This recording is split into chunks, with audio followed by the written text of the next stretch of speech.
Hai teman-teman, selamat berjumpa kembali di MC Mariati Channel.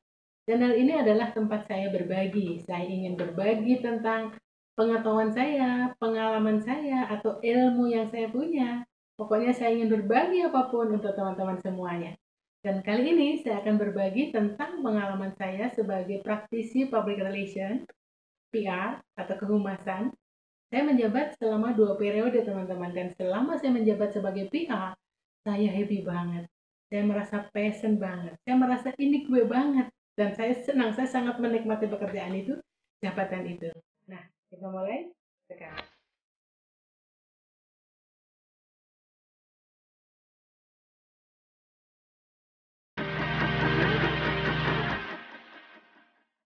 Jadi teman-teman, saya akan bahas mengenai apa itu PR dan kenapa di dalam sebuah perusahaan atau organisasi membutuhkan seorang PR.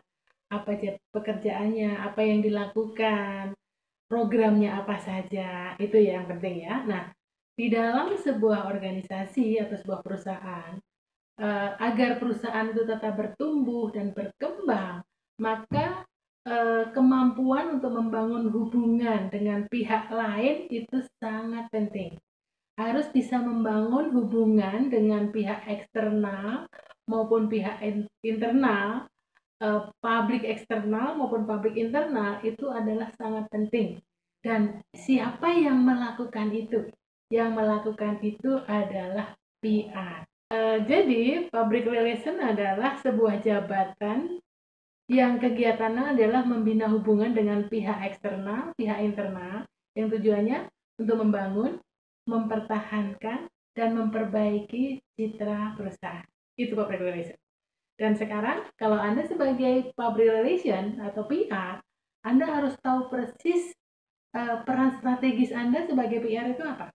Nah, saya akan cerita di sini ya. Peran strategis sebagai PR adalah sebagai pusat informasi yang harus mengkomunikasikan tentang kebijakan-kebijakan perusahaan, tentang keunggulan perusahaan, tentang prestasi, citra, reputasi perusahaan kepada pihak eksternal maupun internal.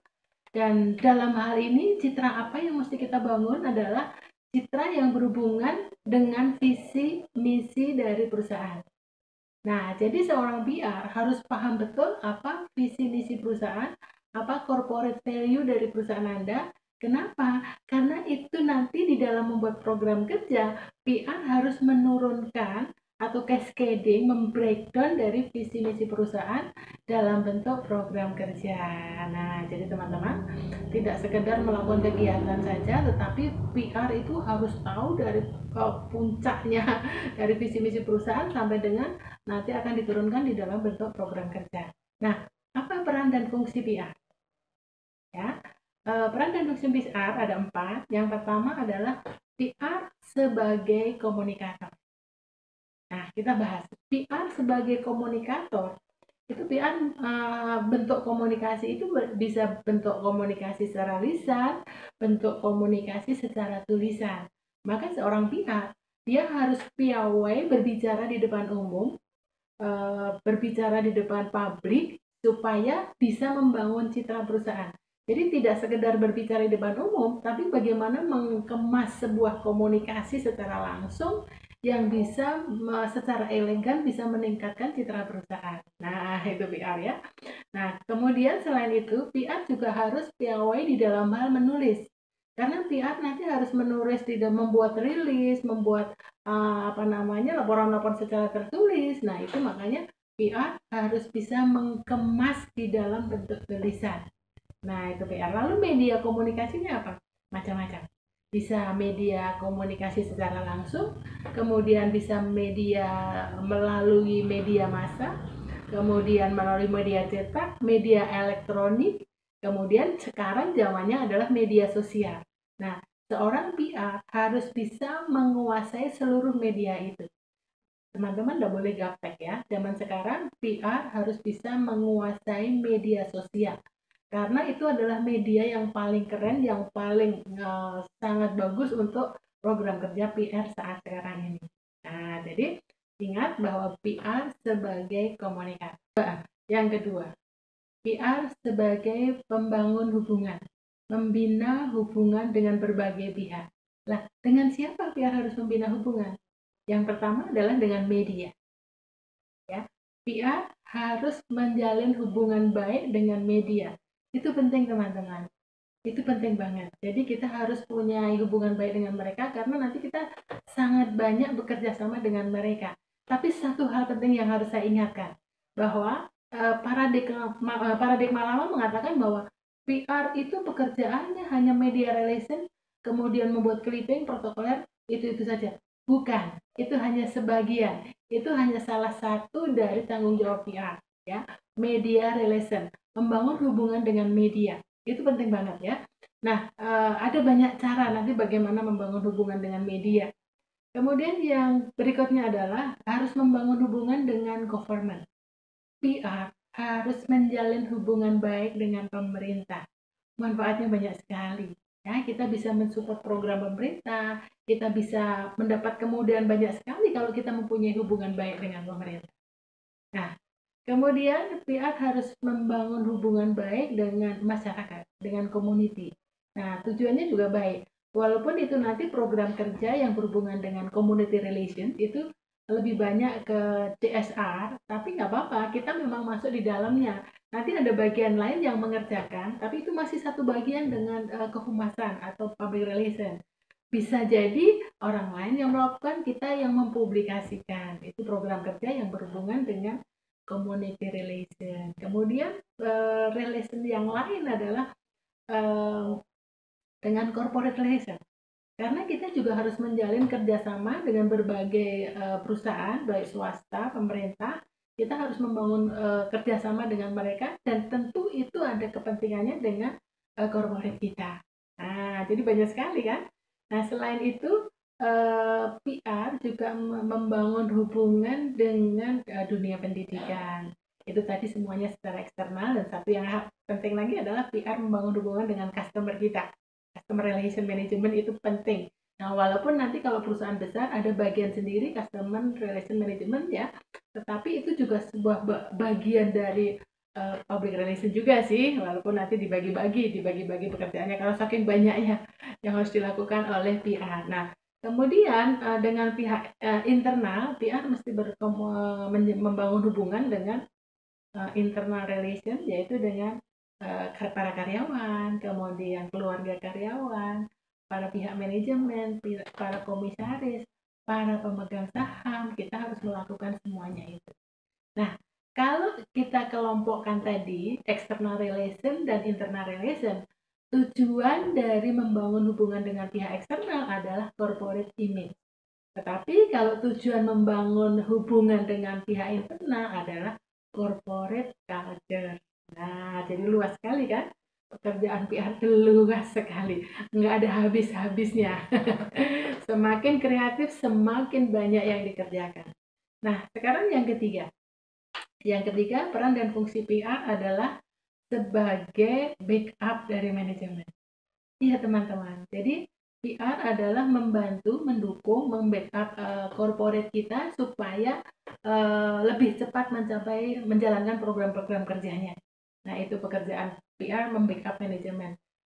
Bagian yang lain adalah ketika terjadi bad news, terjadi sesuatu yang buruk di dalam perusahaan, PR harus masuk di dalam kelompok manajemen krisis.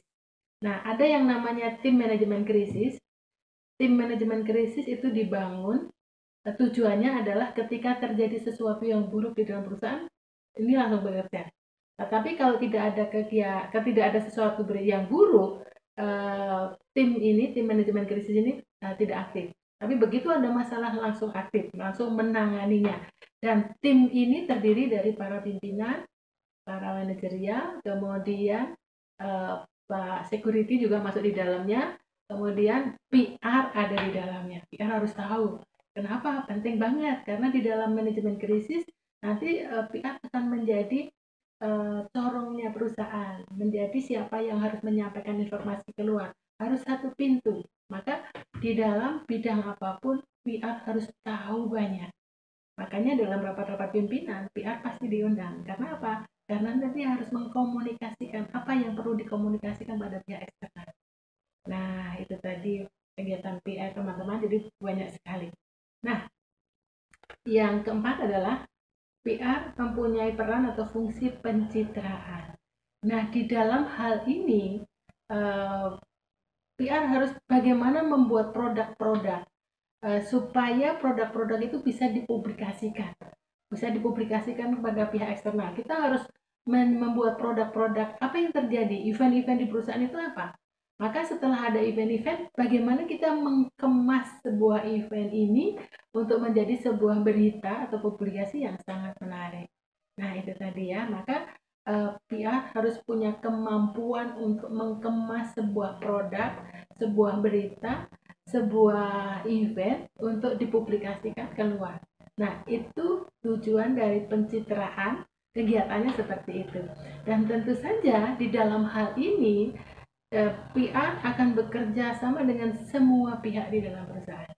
Nah, teman-teman ingat bahwa memang ada sebuah jabatan yang namanya PR. Tapi membangun citra perusahaan itu sesungguhnya bukan tanggung jawab dari PR saja. Setiap orang di dalam organisasi kita itu bertanggung jawab atas citra baik perusahaan. Maka PR harus juga mengedukasi semua bagian untuk bagaimana melakukan fungsi PR di dalam setiap kegiatan. Nah, itu ya.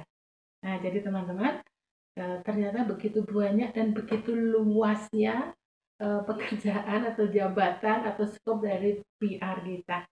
Nah, nanti kita akan bahas di sesi berikutnya tentang bagaimana membuat program kerja PR. Di riset areanya apa? Lingkungan skop kerjanya apa? Yang jelas lingkungan kerja dari PR adalah media relation, government relation, community relation, corporate relation, kemudian internal relation. Nah, itu programnya banyak sekali. Nah, jadi nanti kita akan breakdown seperti itu. Nah, teman-teman, karena begitu banyaknya kegiatan PR, maka dalam hal ini kualifikasi yang cocok buat PR profesional itu apa? Oke, yang pertama adalah ini penting banget bahwa seorang PR memang harus mensukai pekerjaannya, harus mencintai pekerjaannya. Soul-nya harus dapat, karena ketika soul-nya dapat, kerja PR itu menyenangkan. Tetapi kalau enggak ya akan membatasi diri. Nah, secara normal kita bekerja di dalam jam kerja. Tapi sesungguhnya teman-teman, PR itu kerjanya 24 jam. Iya, betul. Nah, kadang-kadang kalau kita tiba-tiba mau dapat bad news nih, tengah malam ini, kita langsung bekerja, kita langsung selesaikan. Nah, itu PR. Dan kalau orangnya senang melakukan itu, senang sekali. Saya lakukan itu. Saya lakukan itu ya. Nah, jadi kualifikasi yang pertama adalah harus mensukai, harus mencintai pekerjaannya. Kemudian yang kedua, integritas. PR harus berintegritas. Nah, karena mempunyai etika, etiket humas, etiket PR itu banyak sekali. Nah, kita salah satunya adalah kita harus mempunyai integritas yang baik ya. Kemudian disiplin, jujur, sekalipun di dalam membuat berita kita tetap harus jujur karena kita boleh tidak memberitakan yang ini, tetapi ketika kita memberitakan ini harus benar apa adanya. Kita harus mengemasnya dengan baik. Nah, itu dia. Nah, kemudian harus pandai, good communication, harus smart. Nah, teman-teman, kalau ada satu yang mengusik hati saya, ada pertanyaan yang begini, apakah PR itu harus cantik, harus ganteng? Saya bilang enggak, smart iya. Tapi justru itu bukan syarat utama. Kalau memang itu cantik, itu ganteng, itu hanya bonus. Tetapi yang utama adalah dia smart, dia profesional, dia bisa bekerja, dia disiplin, dia bertanggung jawab, dan dia mencintai pekerjaan. Nah, itu yang terutama. Oke teman-teman, itu share dari saya. Tapi dunia PR itu menyenangkan. Masih banyak yang harus saya bagi, tapi akan kita bagi pada sesi-sesi berikutnya. Sampai ketemu.